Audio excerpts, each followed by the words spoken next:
G'day, welcome to the Financial Bloke Podcast, the podcast for people seeking the wisdom needed to grow their family's wealth and live a happier, healthier and more prosperous life. My name's Ben Law and I am the Financial Bloke.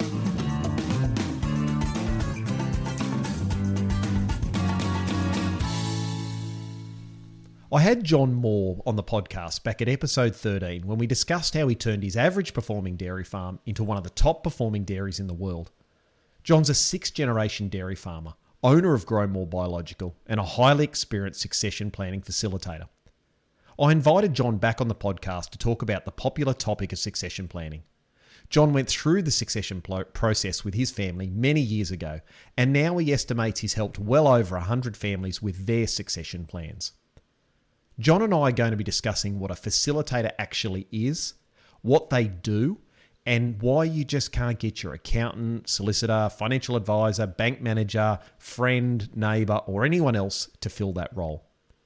We also address how using a highly qualified and experienced facilitator will help you pull off a successful succession plan and at the same time strengthen family relationships. John's also kindly given us two highly valuable resources. The first one is 10 things our younger generation want to tell us. And number 2 is a health check for effective succession planning. Now, if you go to www.thefinancialbloke.com.au/succession tips, you can download that for free.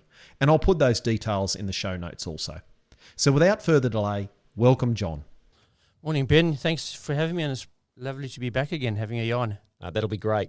Now, John, for those of us who don't know you, can you give us a bit of a quick rundown on your background and how you got into being a succession planning facilitator? Ben, it wasn't something I planned for my life. It wasn't something I thought I'd be doing, but I guess it's something that's really interested me from an early age, and what made me understand what was needed to be done was pretty much looking back at my history. And I was a sixth generation farmer from South Africa, immigrated to Australia, as some people will know, in 2015. But I look back and I thought, well, we've been here for 6 generations in this family business and back home, and we've grown that business year on year, generation on generation. And looking around me at friends and family that were busy falling apart and failed successions that ended up in divorce and those type of things, I realized we'd been doing something well, obviously, to stay intact. And so I started investigating that, and I really became interested as well in the language of people and what people were, how they were talking around succession, or particularly how they weren't talking around succession. And so I just got interested in that type of work and started my own little business in South Africa before we immigrated. It became really successful. There was a huge need back home. There was not a single other person in the country that I knew of, other than a Dr. Elmarie Fenter, who was doing anything in the succession space. So, I jumped in, educated myself a bit, and put my name probably on the Facebook or on internet or somewhere, and said, this is what I'm doing. And it suddenly took off, and people wanted to start this conversation because they saw how poorly, I guess, it had been handled in their families. So, that's how I got into it in South Africa, really out of just desire to help people with this, because I was seeing so many failed succession attempts and fantastic families, close families to us, big families, big businesses splintering, and that wealth being divided and very often lost in that generational mess. Because a lot of the time it's actually not a financial problem or a legal problem, it's more of a family problem, isn't it? So can we just sort of start off with, what's your definition of actually a facilitator? Ben, in all the work I've done, I think it's, as you said, it's not to do with the businesses. As I always say to people, businesses very seldom fail. It's the management and the people around the business that fail to manage the business. The definition of a succession facilitator probably is someone, in a nutshell, who has the ability through education and training and that to create a space. I always talk about a space, to create a safe space into which people can move and have a discussion in that space that is safe, that is secure, in which everyone's opinions account for the same, have the same weighting. So it's not dad has 90% of the say and son and daughters and everyone else has 10%. The space that you need to create is one that's encompassing, that allows everyone to have a very similar and accepted voice at that table, so that their opinion is probably heard, and very often heard for the first time. That person needs to be educated, and educated maybe is the wrong word, experienced in communication skills, because as you alluded to, it's not about dollars and production, it's about communication. And I haven't yet met a family who's educated themselves in communication. It's just something that isn't taught and isn't done very well, and probably done even worse in the ag space, because we communicate with each other all the time as a father and son, or father and daughter, or a mother and sibling on the farm, but it's at a business level. It's very often done at a production level, and everyone seems to have forgotten how to communicate at a family level. And obviously, when it comes to succession or anything like that, it's obviously fairly emotive and a fairly stressful period, and people don't necessarily relax and react the appropriate way, do they? No, because they've been thrust, I suppose, into this conversation that they weren't necessarily wanting to have, or expecting to have, or think that is necessary to have. That, yeah, they go in there with a degree of apprehension and a degree of resistance, not thinking it's going to be a bun fight, and it's going to be an argument, and it's going to be a space of conflict where the absolute essence of it is to try and create a place that isn't filled with conflict and with stress. And that is where the facilitator needs to step in. That's where a trained or experienced facilitator needs to step in and take the family on the journey, not necessarily control or manipulate the conversation, but allow that journey to unfold at the pace and with the words that come out of those people's mouths, and not necessarily put ideas and words in their mouth. It has to come from them, because my job as a facilitator is really just to facilitate their meeting with me there, so the thing actually happens. And so the common thing I've heard said many times over the years is, well, my accountant or my lawyer or my financial advisor can do that. And I always argued that in some cases that could be correct, in the sense that some families are able to get their stuff together and communicate well, and it's an easier situation. But for the vast majority, it never actually works. What are your thoughts around that, John? Because you work closely with accountants and lawyers to actually do this, don't you? Ben, the short answer is your accountant, your lawyer, your financial planner, your mates, your banker, they're not the right person, simply because their expertise is in another field. And it's not that they are not important, they are critically important and vital to the process. But I don't believe they are the right people to do it. Their skill set, your accountant is there for your tax and your accounting, your lawyer is there to make sure that you have the best legal framework around what you're trying to do, your financial planner is there to do the financial planning. So a communication specialist or a person who's got that skill is the first port of call. And just some of the training that helps with that. I've done a lot of neuro-linguistic programming, NLP, eye pattern movements, conflict resolution, getting people to consensus, and all those type of things. That's what's needed before you go down the path of who's going to get what and how much money is involved, or how much land is involved. If you don't get the language and the conversation working at a very high level, you might as well forget the rest, because that's where the conflict is, and you've got to set the stage prior to that conflict, which is going to come. There will be some kind of conflict, and conflict's a word I use loosely because it doesn't mean you're fighting. It just means that you potentially might disagree on certain points, and those are the points we have to take people through, so that at the end of it, it's a compromise. I've never done a succession where it's been absolutely black and white. It's a compromise that has to be negotiated, and it's a complicated compromise because it's not something you can do in one day. It's a long-term process. You have to compromise and talk for many years, sometimes generations, continuously. Not a one-off event. I always tell people it's not a one-off event. It's a process, and it's a process that has to be managed carefully, pretty much for your whole life, really, to make sure it happens. So when would you want to bring a facilitator in? Because in my experience, what I've seen over the years, John, is a facilitator or a negotiator or someone like that comes in when the what hits the fan. And so in other words, we've hit an impasse, everyone's upset, there's a whole lot of swearing and door slamming and everything's broken down. So I suppose my specific question is when should someone come in if you're thinking about succession on the facilitation side?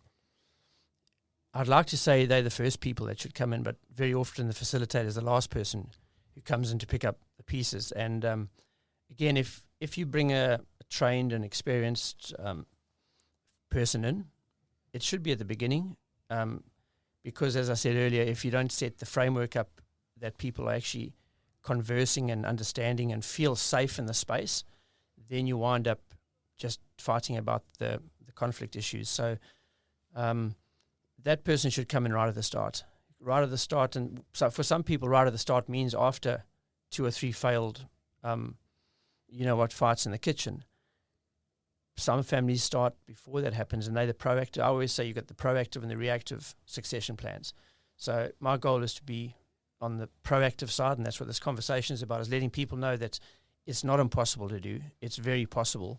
Bring in the facilitators early so that you have a crack at the second meeting. I always tell people that if the first meeting's gone poorly and you have another crack at the second meeting because someone's kicked the chair over, thrown a cup through the window, or sawn at somebody. Or just said nothing, just gone quiet. Which is the highest form of hijacking of a meeting, when someone just will not participate. And you can discuss that just now. But yeah, bring that person in early and create that space, even if it's gone pear-shaped. Rewind it and forget about what created the pear-shaped conflict, start at the beginning and take them back through it. So, yeah, right in the beginning is the right place. And as I said, that's a different stage for most families. The proactives, I get the phone call because somebody's got an itch and something needs to be done. The reactives are that the itch has already been scratched and now we've got a big festering sore. So you can fix both with conversation and communication. And I think the greatest resistance to bringing someone in early, I've found, John, is cost.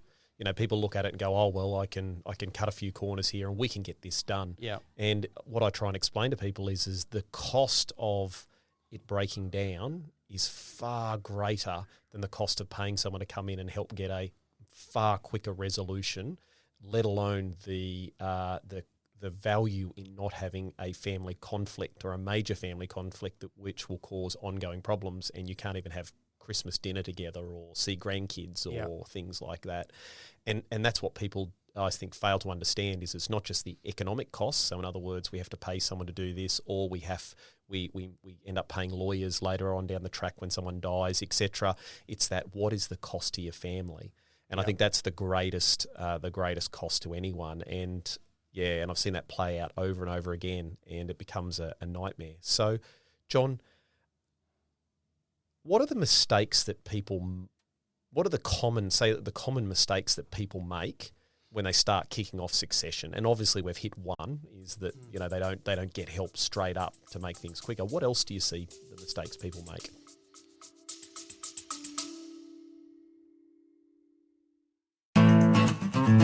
Today's episode is brought to you by AgriCoach. You've worked bloody hard over the years and you've built a solid operation. But as your children grow up and start their own journeys, you're beginning to think about the next 5, 10, and even 15 years and how to keep driving the business forward and ensure a smooth and successful succession plan. Preparing the business, preparing the next generation, and preparing for your eventual retirement all requires a solid plan and a proven process. Unsure about the right steps to take? Head on over to agricoach.com.au/webinar to learn more about our Succession Proof Your Family webinar. AgriCoach, aligning families, growing wealth, and protecting legacies. And now, let's get back to the episode.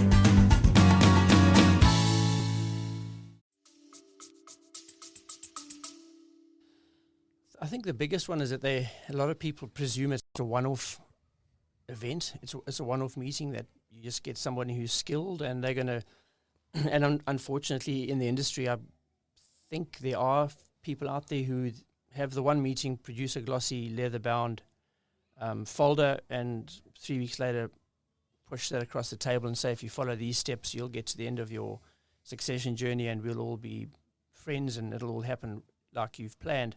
It's never happened like that for me, and I've worked with maybe 200 odd families. That's it's starting early, not expecting an outcome immediately, being prepared to work really hard at it, because it's, as you said earlier, it's the cost of not doing it is huge. I've seen more businesses fail through succession or poor succession planning than through drought or through fire or through flood.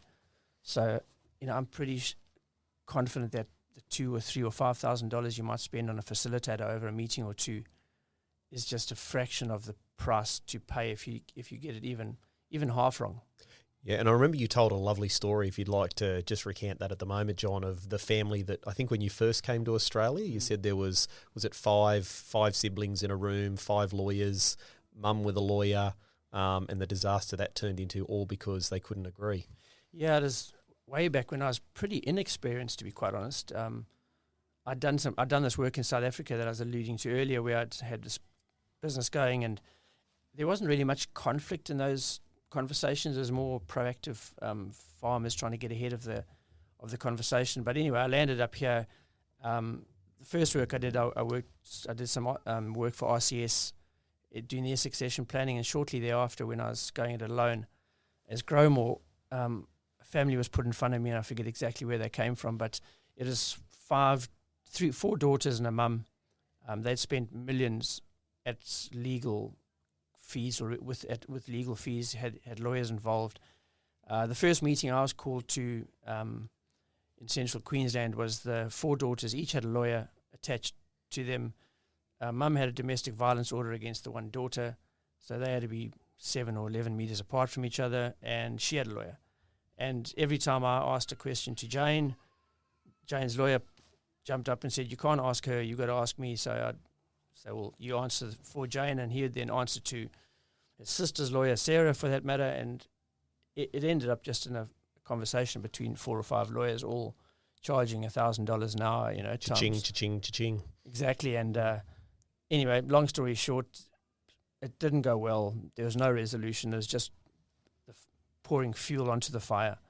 And about 6 weeks later, maybe one of the daughters, I think, phoned me and said, "Do you think we could have this meeting or a meeting without the legal representation?" And I said, "Well, I'm just a facilitator. I'm not the legal side of this conversation. If you want to do that, I'm pretty sure we can resolve something." And we had that meeting. It went really well, and we had a subsequent one from memory. And within 6 to 8 weeks, they had got to a fairly amicable resolution. And the main reason for that, and Kylie Wilson alluded to it last time, was that family provision order, where I think one of the siblings had been left a far lesser amount in a will. So again, they were trying to do succession through the will, which was not a great outcome. And the one daughter was left significantly less than maybe the others, and she decided just to use the funds in the estate to challenge the will of the estate. And basically the law says, with my little bit of understanding, is that you can really just wind down that estate and burn up as much money as you can along the way until you perceive you've got your equal upcomings, in the family dynamic. And that's what this one girl was determined to do. She was going to spend $5 or $6 million on legal fees to try and balance the books so that her inheritance looked something like what the other one's got. So it just shows you how pear-shaped you can go. And the opposite of that is where you get a family who phones you and within 6 to 8 months, they've transitioned the property to sons and daughters. Mum and dad have retired with a good plan. And you get a phone call saying, "Hey, it all went incredibly well. We don't know what all the hullabaloo is about poor succession planning. If you do it like we did it was a great experience." In fact, it brings a lot of families closer together when they understand that it's not me against you. It's us in the system trying to make it better. Yeah, so the lesson in that, I think, is that trying to do succession through a will or an estate plan is waiting until you die is obviously problematic in itself. I think that's a really important point, John. So yeah, I've got a saying that I think it goes something like, a will is a plan to die, and a succession plan is a plan to live. Yep. So, and it really is, if you leave it to the will, which I know has been covered in previous conversations, well, there's no one to talk to in a will because someone's died. And if you can't have that conversation to understand, number one, how that person intended things to go, or bring to other people's attention what needs to be discussed, it's an impossible conversation because you're dealing with emotions that are running high. There's been a tragedy, or there's been a death, or there's been something that's gone wrong, and now you're trying to make rational decisions in a very emotionally charged space. So I've never seen that work well. No. And the other one, John, that I came up with that I know we talked about recently was the fact of excluding some of the family from the discussion. So excluding in-laws, daughter-in-laws or son-in-laws out of the scenario. That's something that you strongly advocated for not doing. Is that correct? Yeah, it's a bit like, what are the pitfalls? And one of the big pitfalls that people do is they believe that it's a conversation between just mum, dad, and maybe the one son who's on the farm, and there are 3 or 4 others plus wives and partners, and ex-husbands and wives in the wing. So it's really important. It's critically important that everyone who has a stake in the outcome of the conversation we're about to start is at that meeting, because one way or the other they're going to be impacted by the decisions and options that are discussed. And I'll advocate that everyone should be there. And who everybody is really up to the family to a large extent. But I'd say it's everyone who's going to have their lives impacted on by decisions that you take in that meeting. So definitely in-laws, daughter-in-laws, son-in-laws, young children not necessarily, because they at that point rely on their folks to make the right decisions. But anyone who's working in the business, anyone who's related directly to that business, should be there at those initial meetings. And very often I'll say I don't think the lawyers, the accountants, the financial planners and the bankers should be at that meeting, because very often we don't talk finance, legal and estate planning at that meeting. We talk family stuff. And there's a very different conversation that gets held, and a very clear differentiation between a business conversation and a family conversation. And more often than not, the family starts talking about a business conversation. How are we going to divide things up? How big the business is? And within a few minutes of facilitating the meeting, we very soon find out that it's actually the family conversation between people, not business partners, that needs to be had first. And that's where I take it, always, without exception. We spend hours sometimes, if not days, talking family, not talking business. Because, you pay your accountant, you pay your lawyer, you pay your financial advisor to give you advice and give you solutions to the business problems. So you've got people to be able to do that, whereas no one can help you fix the family problems. Exactly. And, at the end of the day, we'll create options. So out of the family conversation will come a whole lot of either existing options or new options. And then those options will be put in front of the accountants, lawyers, and other guys to work out how we achieve the option that they best want. And that's the other guy's jobs, is to fit not their wish onto the family, but make the family's wish work with the best options the other guys can throw at it, the accountants, lawyers, and financial planners. You also mentioned, John, about the fact that people think that it's a one-off meeting, or you have a couple of meetings that it's all solved. But the discussion we had the other day was around the fact that throughout the whole succession process, there's going to be a whole lot of hurdles or road bumps or problems to be solved. You don't have that one meeting and solve all the problems. And so having someone involved that can go, okay, we might have gone 2 weeks down the track or 6 months, and bang, we've hit another roadblock. It's good to have someone as well to be able to help figure out what the problem is, and then help the family get over that next problem to keep the process moving. Because I find a lot of succession plans and estate plans and retirement plans just seem to progress a certain amount, then they stop. And they go, we've had 2 or 3 goes at it, and we just can't get the momentum and keep going. That's probably another fair point, would you say? 100%. It's that process, not the one-off event, that is so important for people to understand. And very often the first and second meeting actually throws up more questions than answers. So very often we'll get to the end of a first session, meeting, and over a day or two, and it'll feel like you really haven't got anywhere because the family came there expecting to have the leather-bound, gold-stamped folder put in front of them with a solution. But more often than not, you actually raise more issues which have to be fixed or discussed and worked through. So at the end of the first meeting, very often they'll go away with a list of actions. And those actions will throw up more questions.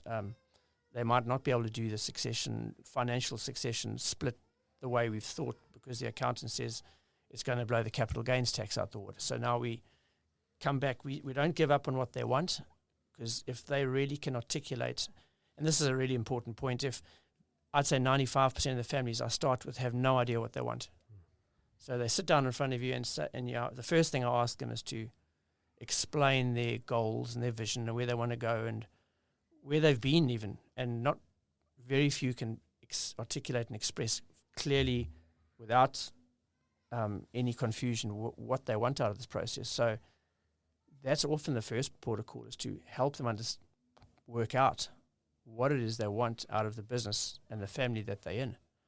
And I'd say 99, I've only ever had one family, 99% of the time, the family wants to be a loving, tight-knit, caring, progressive unit. Only one family I've ever worked with, I asked them straight up, I said, do you love each other? And the unequivocal answer was no. Wow. So that was really interesting. And we worked through it, but they actually didn't love each other as a family.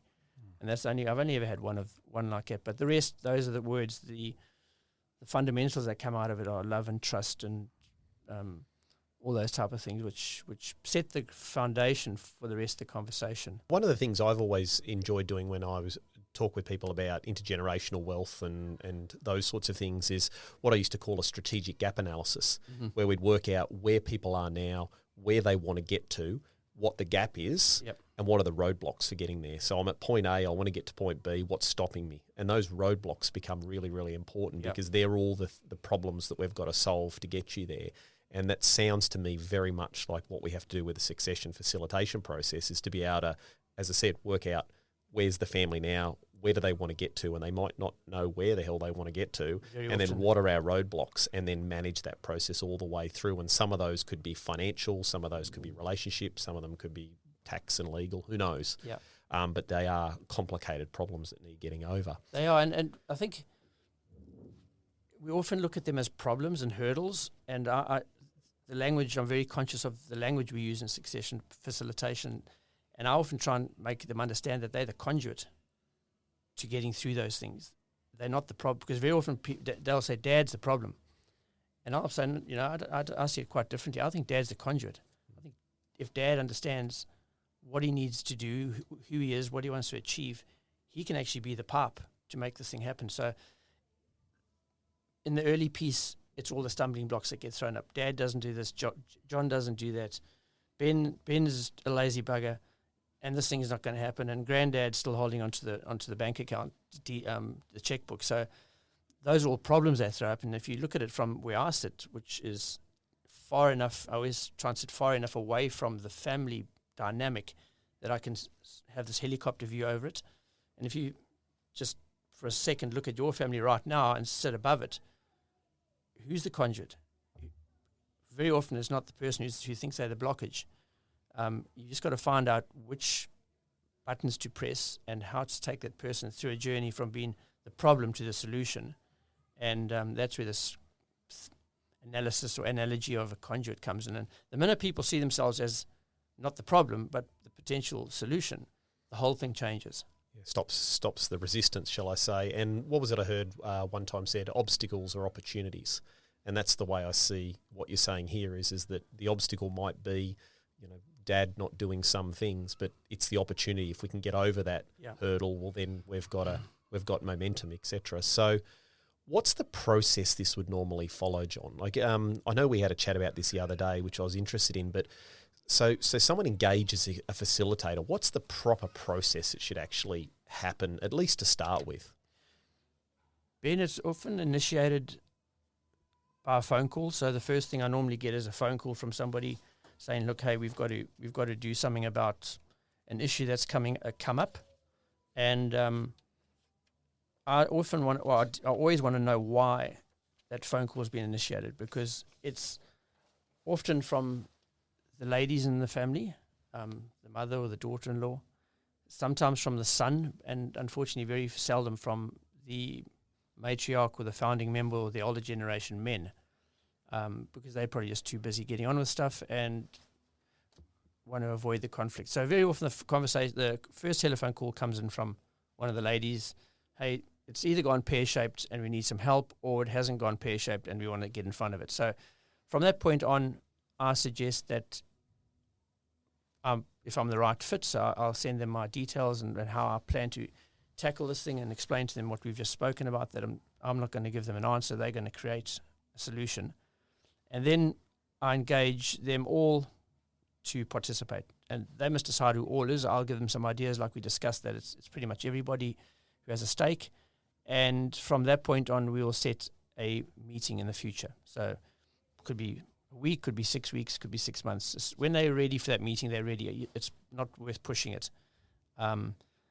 I get them to create an agenda for that meeting before the meeting. So if there are 8 or 10 of them in it, everyone gets the same email. Then from that point on, there are no secrets. Every email, every conversation that's had is now no longer secret. It's because that's an important point you've raised before, is that you can't have secrets in this process. As soon as you start having conversations quietly behind the scenes that, oh, did you know Jim did this, and did you know Jane did that, it becomes toxic. Is that right? Exactly. And 100%. So what I do is make sure everyone, through agreement, is on the same page. So if there's an email, that I get them to create a group email, a group WhatsApp chat, or whatever they're comfortable with. And from that point on, there's nothing in the closet. Everything that's going to be discussed should be out there, and it's a very safe way to start a conversation by putting something on the agenda. And I don't care if you don't put your name next to it, but if we need to talk about Dad's mental health, it needs to be put up there. And if Mum puts it up there and doesn't want to put her name against it, that's fine. But everyone will see at some point that Dad's mental health or John's mental health is going to be on the agenda to be discussed, or the finances of the business, or the whatever it's going to be. So first thing first, get the agenda set up, get a date set up, and then I'll start educating them through some of the process, even pre-meeting. I'm not interested in finding out what the dirty laundry looks like at this point, because that just puts me in a compromised position. If Mum gets in my ear and chews it off for 6 hours about how useless Ben is, or Dad is, or the system is, or whatever it is, I don't need to know that, and I shouldn't know that, because it compromises my neutrality in the conversation. I'd rather hear that with all of them in the room. And talking about communication, I do a lot of education during the process. So the one thing we discuss is communication triangulation. And there's a lovely little model called the Karpman's triangle, where you get the persecutor, the victim, and the rescuer. And I'll give that to you, and you can put in the notes if you want to afterwards. But it just describes how often Dad will say something to you in the cattle yards that you're bloody useless and you don't know what to do, and you're scared of cattle, and it'll offend you. And instead of having a civil conversation with Dad saying, I'm trying my best, what do you want me to do? Very often you'll run back to Mum, or Dad will go back to your mum and say, oh, do you know what this about Ben? He's this and that and that. And that's this triangulation, and that just is a toxic circle. So it's in all our families. I guarantee you, we all talk about our kids behind their backs and what we wish they didn't do. And it's the same at in the business level. So make sure they understand that the language needs to be changed, and the way they communicate has to be changed. And then, once we've set the meeting up, I always insist that it's done off-site. It should never be done on the farm. There's just too much reason for distraction, too much ability to get distracted. The other thing that happens on farm is you very often would sit around the same kitchen table or the same lounge arrangement, where even though you're 45 or 55 and Dad's 75 or 80, the hierarchy still plays out. You're in somebody's private space. You're in their home. You're not in their business. And so we need to take the people out of the family environment, the business environment, and we work in a professional space, be it a conference room or a hotel or something. So away from the farm, I like to have it over 2 days. So we start the meeting in the morning of the first day, generally go through the whole day discussing family issues, no, not trying to push for an outcome at all. Just let the conversation go where it has to go. And we can go into depth of that, but the general process that just unfolds naturally is it normally starts in the present, the conversation. That's something going on, but very soon it goes to the past. And we need to finish the conversation about the past first. If things are not finalized about the past, it's very difficult to get to the present with trust, because stuff needs to be said, things need to be apologized for, compromised for. And then we move to the present, and we very often then discuss about where we're at and what's not working or what is working. And then at some point, the dynamic shifts, and it's a magical place to watch it happen to the future.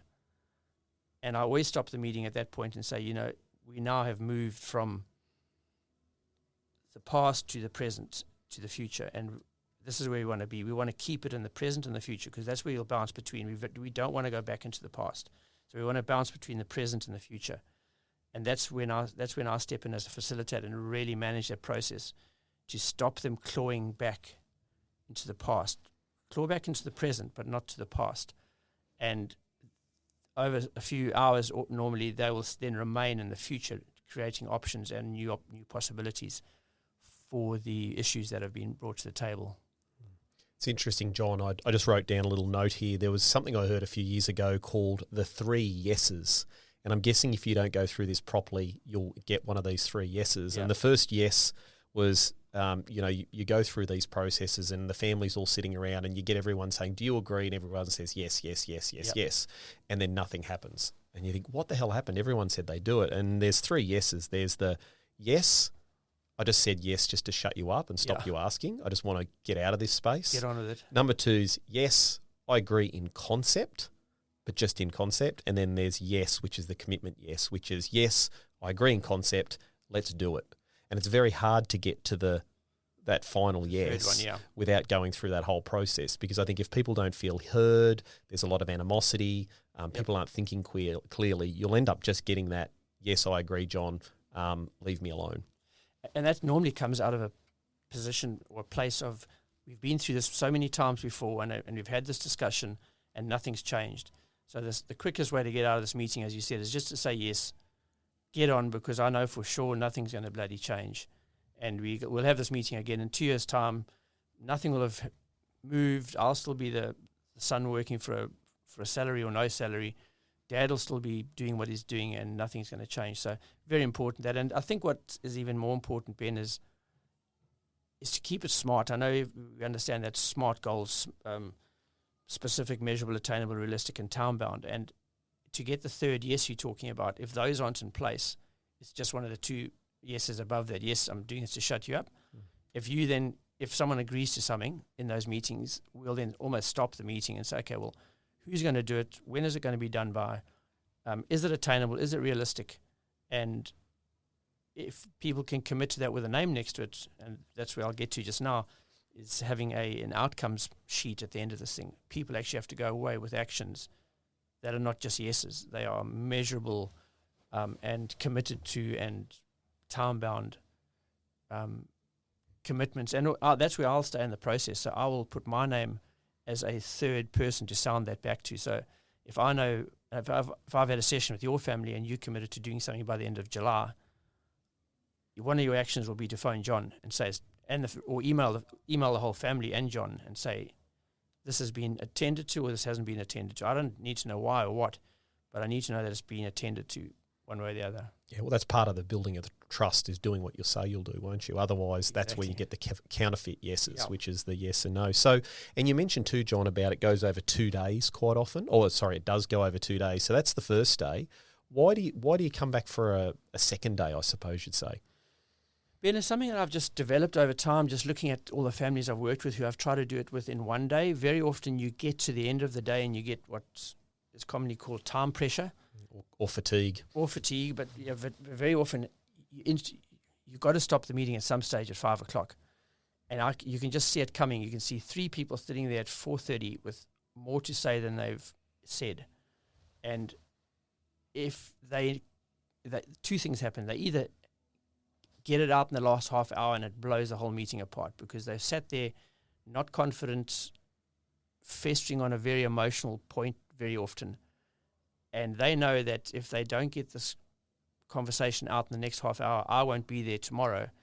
And they best say it because this is probably the last chance they're going to have of anyone ever hearing what they need to say. And very often that last half hour, if they know it's going to close at 5, all hell breaks loose. And everything that's been done before that very often unravels, breaks down, unravels, and comes adrift because you think you've got consensus.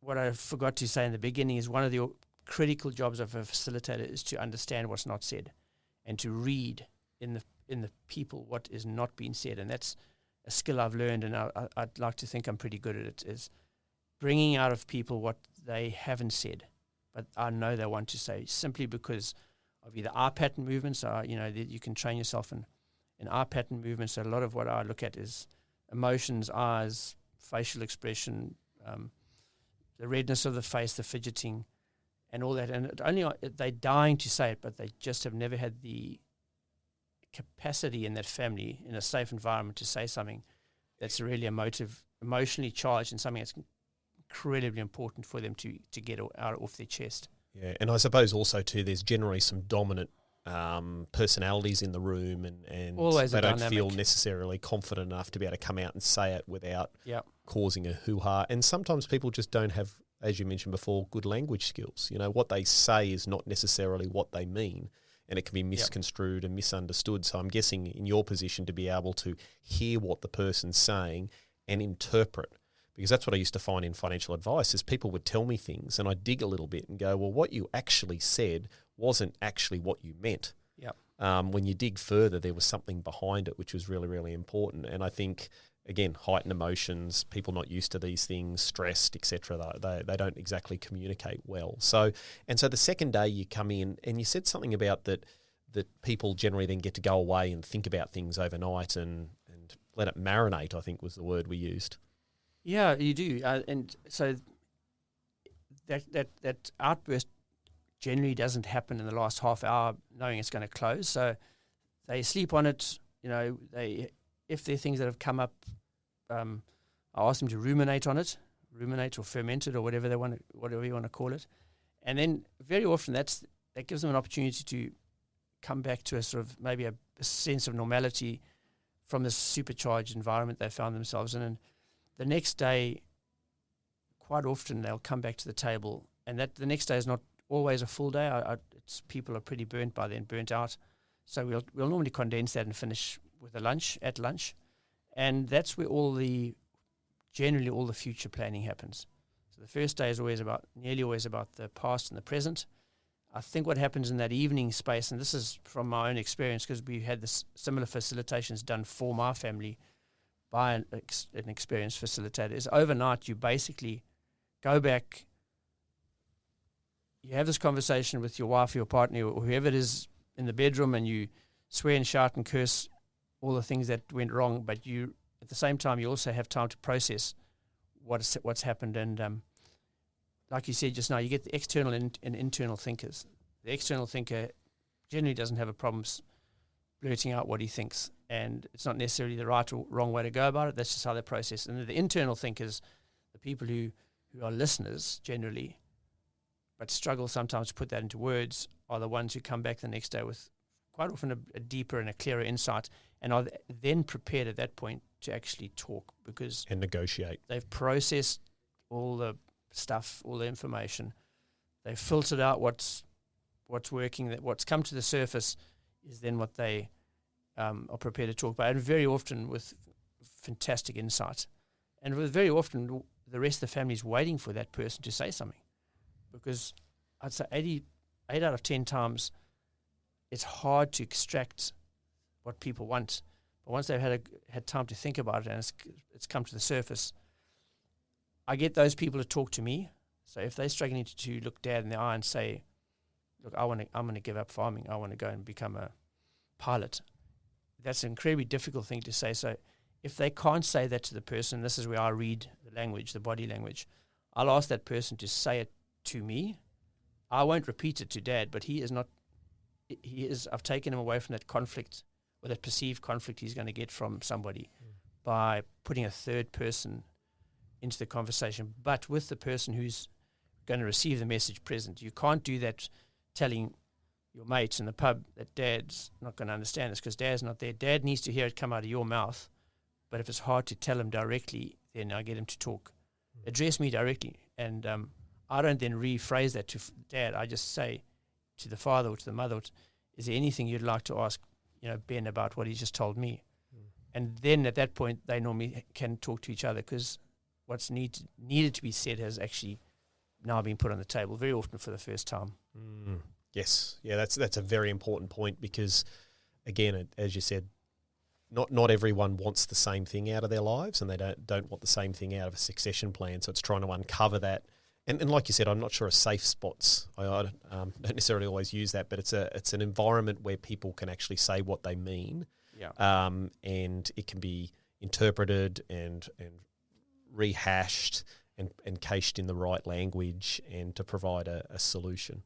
Yeah, and I'm very to go further down the process with what we do. So that's the meeting. We have it over the 2 days, and the second day we create the action plan. So out of that will come an action plan of who's going to do what by when and the commitments and who else needs to be involved in the process. And they might have to go and have meetings with accountants, financial planners, lawyers in the interim on a time frame basis. I'm pretty conscious of not taking minutes. I don't believe minutes of everything everyone said is important because a lot of what gets said is very emotional, emotive, can be highly charged, and very often what is said is not meant. So if you put down on black and white paper that John thinks Ben is an idiot, that serves no purpose. I'd much rather that Ben has agreed to do something in the process rather than every word. So they often say, will we get minutes from this? And I generally will say, no, we'll get an action plan of things you need to go and do. The conversation might still rage, but you need action, you need traction, and you need to go and do stuff because I'm not going to put the plan in place for you. You're going to create the plan with my help. It's the grease that gets the gears to move, isn't it? Pretty much, and from that, sometimes we'll set a future date. Some families really want to drive it and make it happen, so we might at that meeting set a date for a future meeting, but that's often difficult to do because the actions and activities sometimes take longer or shorter time periods to fulfill. So I'll just stay in touch with them. So every email that loops around between them loops through me, so I'll see what's to a large extent. I don't manage that. That's up to them to manage, but I'll stay linked in until the phone call comes from them, or I might initiate a call saying, hey, you said you're going to meet in 6 months' time. That's come to pass. How are you going? And yeah, that's pretty much the process, really. I stay engaged. It's incredibly emotional, draining space to work in. I come out of 2 days of that, and you feel like you are part of the family, and you've really been in the middle of it because you've got to be so present. That's the other thing I probably should have mentioned right in the beginning is what makes a good facilitator is you have to be present at every single word of that conversation. If you miss the spoken or the unspoken things or conversations or parts of conversations, and very often someone shuts someone down. As I'll start talking, Dad will start talking, and I'll just shut up because that's how it's always been for 50 years. And if you don't pick up on that, you've lost the plot because that person is trying to say something, but every time you open your mouth, someone will speak for you very often. Most of the farming generations listen with the intention to respond rather than with intention to understand. So a lot of us will be sitting there thinking, oh, well, Ben's just said this. I now need to say something that's even cleverer or better or more dramatic, or the story's bigger or worse. So those are the spaces that a good facilitator needs to understand and to work in. Very often it's the unsaid stuff, as I've said before, that you have to be very, very aware of. And I think you have to go into the process, John, wanting a resolution. So it's going to be a whole compromise. Nothing's going to come out where someone wins and someone loses. It has to be a win-win. And I remember my wife and I, who have very different personalities, I think out loud. So when I talk to her about a problem or an issue, I'll think and talk it out, whereas she doesn't. She just listens, says nothing, processes it, comes back the next day and says, hey, this is what we're doing. And I'm like, aren't we going to have a conversation? She goes, no, I've made up my mind. I'm like, how did that happen? And I frustrate her because I talk about a lot of things trying to problem solve. Yeah. And she goes, you keep changing your mind. I'm not changing my mind. So you've got these people in the room. And she said something to me once when we were having a disagreement over something, nothing big. And I know I've mentioned this before in a previous podcast, but she said, Ben, do you want to be happy or right? Yeah. And I remember it stopped me in my tracks, and I straight away wanted to say, right, I want to be right. But that's, I think, a theme that needs to go through these meetings is, if the outcome is to have a happy family or a happy life, it's not about being right. You've got to put that aside and think, when I'm having a disagreement or someone says something I don't like, is your objective to be right? Yeah. Like, should you be thinking about your rebuttal, or is it just to be happy and let some things go and be constructive? And I think that's a great way of put it, even though many times I think I've continued with my wife over the time and wanted to be right. But I think it's so much like that. And, in the family dynamic, you're generally dealing with adults. So adults ranging from, I've had adults in the same meeting ranging from 94 to 94, 95, down to the grandson or great-grandson who's 19 or 20. And they've all got opinions. They've all been shaped by the environment over these many, many years, and I don't think it's a problem to have strong opinions and strong will and strong fight in the business sense. So if we're running a business as a family, we need to have strong and diverse and challenging opinions. But when we talk as a family, we need to be able to change that language to a caring, loving, understanding, encompassing conversation. And that's where it falls apart almost always, is that we try and have the family conversation with business language, and the business conversation with family language, and it's a challenge to get the people to understand that we're either going to talk about family. So I'll actually pull them up and say, we're now talking about family, and we need to sort of start using this kind of language where we respect each other. And you're not the CEO now. Yeah, you can be the CEO when you need to be the CEO, and that happens in your business office when you're having the conversation. That's why having these meetings in someone's lounge doesn't really work, because you are in the family space. So you shouldn't be talking business in the family space, and vice versa. So that's one of the big reasons to keep it away from the farm. Yep. Righto, John. That's absolutely fantastic, mate. I really enjoyed that because I'm eternally fascinated by the people side of things. Because as you said earlier, that's the major reason why businesses fail.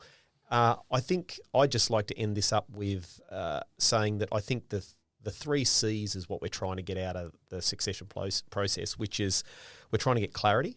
So we're trying to understand what everyone wants and where we're at and where we want to get to, which then gives us the confidence to be able to take action, which then by taking action gives us more certainty that we'll end up with a right result.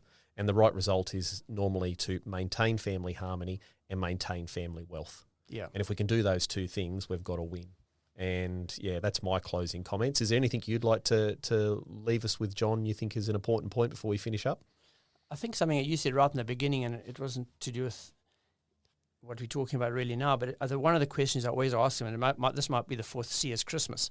Yep. I said, do you genuinely want to have Christmas dinner together, or you don't?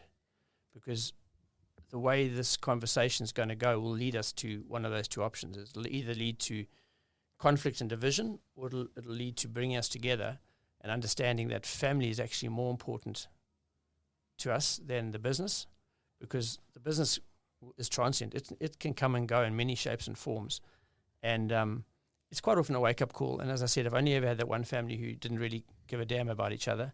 All the others, with absolute out exception, said that they would burn the business to the ground, but they'd rather keep the family relations intact. And that's part of the training we do in the very early part of the meeting, is go through people's values and ground rules, and we'll set those in that meeting. And I've never really been in a facilitation where people do that. So we talk for as long as it takes about what has kept that family together when things are going well, because that's where we need to reach into to keep it going well. We might not be going well right now, but that's normally just a blip.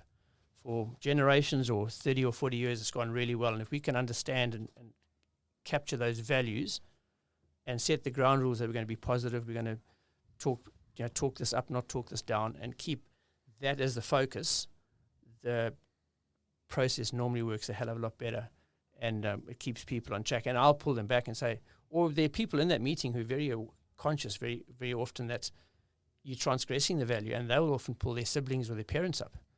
They can only do that when there's a third party in the room. Otherwise, you feel like this confrontational, controlling, manipulating person, where suddenly you are now become the problem, whereas they can deflect that to me as the facilitator. I can become the problem. You're the umpire of the football game. Exactly, yeah. And playing to their rules, but making sure that they stick to their rules. Yeah, and they set the rules. And look, John, I have to say, now we're winding this up, it's really heartening to hear that in almost all of the families you've been involved with, every one of them said family and staying together as a loving family is most important. Yeah. And I think if people can walk into the room with that in mind, as hard as it might be, and then have someone that's driven to make that happen, I think it can only be a good thing. So, John, where can people find you online? And I'll put these in the show notes. So where's the best place, John? Ben, I work my succession planning stuff through my GrowMoor Biological, so growmoorbiological.com.au. And I'm on Facebook and I'm on email. And yeah, the website's got a couple of articles I write from time to time about succession planning and also biological farming. So those are the places they can get hold of me. The best place is just to pick up the phone. Pick up the phone. My numbers are there somewhere, and have a conversation. There's no charge for picking up the phone and reaching out, because it's what people need to do, and I think they are fearful of doing that simply because there's a cost involved very often, which they have no idea about, and it's the process. I'll talk you through the process very simply, and build rapport. We haven't really spoken about that, but if I can't build trust with that family over a telephone even, it's very hard to start the conversation. And I think what sums all that up is it's like anything certainly in my life. If I'm investing in shares and I go to a share broker and he hasn't got shares, I run a mile. He's never done it, never seen it, doesn't understand it, sells them and makes money. The same with property, the same with financial advice. If they're not practicing what they're preaching, I find it very hard to connect. And the farming community is very much like it. They are very trusting, probably only give you one crack at it. If you can't build rapport and trust with those people, and that's got to be genuine. It can't just be a business trust or a business rapport. It's got to be a genuine trust. And I've been through succession in my own family.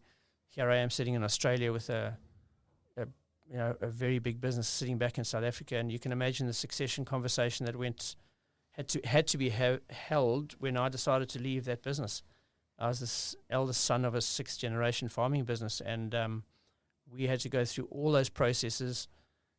Everything we've spoken about, I've been through the emotions, the ups, the downs, the lows, the highs, and right now we're back in it. As your parents age and things are going to change, suddenly we're back in succession planning in my family, and all the warts and all the lumps and bumps and all the beautiful things about it, are there as well. And it's not necessarily about a legacy that you have to keep running. It's about understanding what you want and being able to articulate that in that safe environment to the rest of your family, that maybe it isn't farming you want, or maybe it is, or maybe mum and dad needs, and Kylie spoke last time about those 2 golden rules, and if mum and dad can't be looked after by the business, well, you don't really have a business, and what's left after they have been looked after needs to be viable for the incoming generation. And those are all the things that flow out of the conversation, is where we're at and how do we scope for the future. Fantastic. Well, John, I love the fact that you're focused on the family aspect and keeping strong whole families, because I think that's a great start. A lot of people in the succession space have that same goal, so it's great to see. But I also love the fact that you're South African and you're very direct in a nice way. And that's what I've always enjoyed dealing with South Africans over the years. You know where you stand.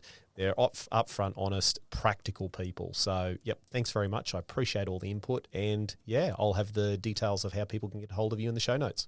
Yeah, thanks, Ben. Yeah, I sometimes get into a bit of strife being direct, but the directness is really just the process of questioning people so that it challenges their assumptions and their thinking. So, yeah, thank you, and I'm always happy to contribute. And, yeah, if we can save 1 or 2 families going through a difficult time, and which it doesn't have to be, that's the goal. The end goal is to get – it's not a difficult conversation if it's done right. One of the questions you asked me is what stops, or why is it always a disaster? And the short answer is it's not always a disaster. It's very often a very liberating and enlightening process families go through for the first time ever. They understand quite often what the other people are thinking. I'd say 90% of the families, when they sit down, they look at each other and say, I didn't know you wanted that. And the father looks across to the son or daughter and says, well, I didn't know you wanted that. And for the first time ever, they build the family back together. The business can be there, but they build the family back together, which comes back bigger, better, and stronger. Yeah, appreciate that. Well, excellent. Well, thanks very much for today, John. Thanks, Ben. Always good chatting. Well, I hope you got as much out of that episode as I did today. Now, John has kindly given us 2 highly valuable resources, which I mentioned in the introduction. The first one is 10 things our younger generation want to tell us.